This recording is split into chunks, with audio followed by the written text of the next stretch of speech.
I did not inquire amongst others, didn't create a stir. That's what they anticipate from people like me, boisterous, embittered, unbalanced. No, I maneuvered funds, quietly untied the offshore financial entities from her investment division, rerouted the private equity fund through a novel limited liability company under a distinct designation. Then I waited, observed, perused the quarterly report she published with fabricated projections and phantom deposits. Capital she assumed she still possessed access to, she was unaware. The account belonged to me, unaware. The silent associate she mortgaged her prospect to was the identical individual who habitually repaired her George's vehicle with oil-stained hands. I had bestowed upon her everything, not out of affection, but out of remorse, because she united with me when I had nothing, and I believed I was indebted to her for fortifying me. But she didn't fortify me, she merely to remain long enough to discern how to ascend upon me. I witnessed him enter a board meeting she presided over last month, witnessed him incline over her shoulder and murmur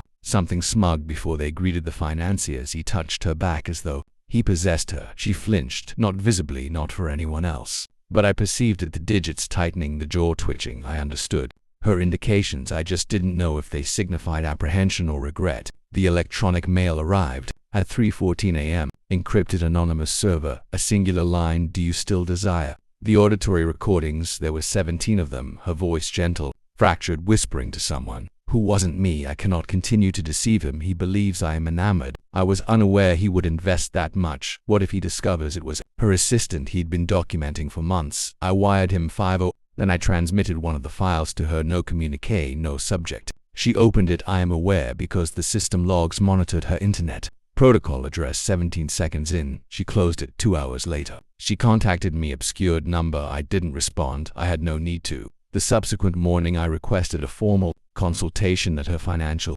institution. Stated I desired to deliberate account real. They promptly created an opening. When you command 700 million in discretionary assets, portals unveil before you knock. He was present upon my arrival. She didn't meet my gaze. He offered a slender smile, arms folded like a man who thought the contest was already won. We appreciate your allegiance, he stated, but it might be opportune to contemplate. I interrupted him, extracted the accord, placed it upon the surface, her signature on every sheet. Then I positioned the dissolution clause atop of my clause, the one she never perused, the one that granted me complete authority to withdraw every cent without notification. Their visages didn't descend, they shattered. I stood. Transfer everything today to an offshore account. I'll electronically mail the routing particulars. He blinked. You cannot. I regarded her. He requested me to sever connections, and then softer, so I did. I didn't glance back when I exited the executive chamber. Had no need to. She wouldn't pursue, not anymore. By noon, the account was sealed. By sundown, her bank's liquidity